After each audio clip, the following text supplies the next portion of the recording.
Step by Step, boys and girls. It's Mrs. Dominy again. Just wanted to read you guys a story today.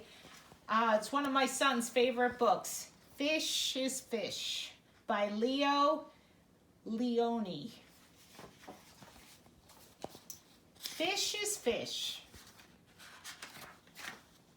At the edge of the woods there was a pond, and there a minnow and a tadpole swam among the weeds. They were inseparable friends. One morning the tadpole discovered that during the night he had grown 2 little legs. "Look," he said triumphantly, "look, I am a frog." "Nonsense," said the minnow. "How could you be a frog if only last night you were a little fish, just like me?" They argued and argued until finally the tadpole said, "Frogs are frogs and fish is fish, and that's that." In the weeks that followed, the tadpole grew tiny front legs, and his tail got smaller and smaller. And then one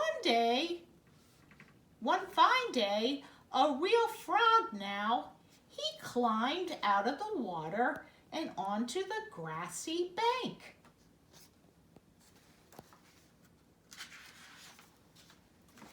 The minnow too had grown and become a full-fledged fish. He often wondered where his 4-footed friend had gone.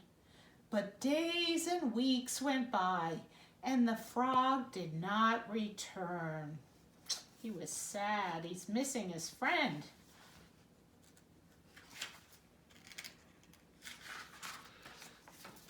Then, one day, with a happy splash that shook the weeds, the frog jumped into the pond.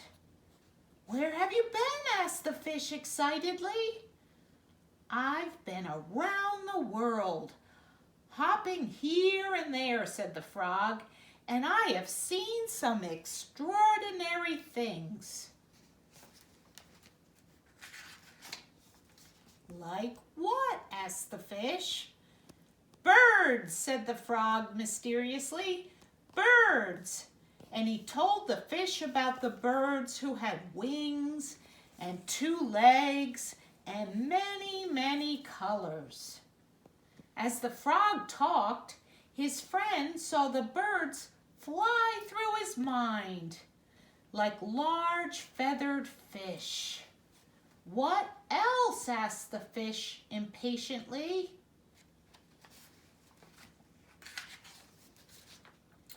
"Cows," said the frog. "Cows.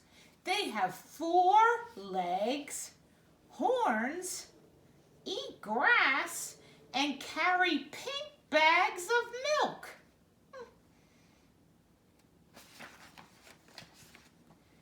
"And people," said the frog.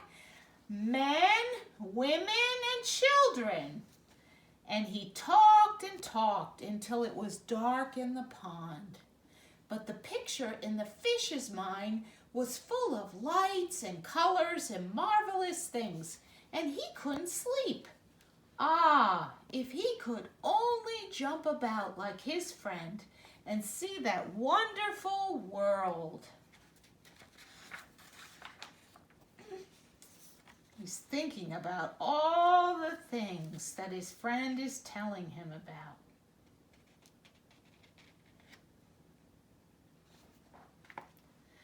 And so the days went by. The frog had gone, and the fish just lay there dreaming about birds in flight, grazing cows, and those strange animals all dressed up that his friend called people. One day, he finally decided that come what may, he too must see them.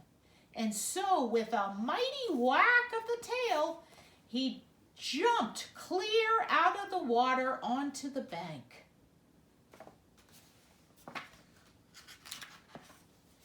he landed in the dry, warm grass, and there he lay, gasping for air, unable to breathe or to move. "Help!" he groaned feebly. "Help!" Because fish can't live out of water. Luckily, the frog came along. He had been hunting butterflies nearby. He saw his friend, and with all his strength, he pushed him back into the pond. Still stunned, the fish floated about for an instant. Then he breathed deeply, letting the clean, cool water run through his gills. Now he felt weightless again, and with an ever so slight motion of the tail, he could move to and fro, up and down as before. The sun rays reached down within the weeds and gently shifted patches of luminous color. This world was surely the most beautiful of all worlds. He smiled at his friend the frog, who sat watching him from a lily leaf. "You are right," he said. "Fish is fish." The end. Bye, boys and girls. Miss you. Hope to see you soon.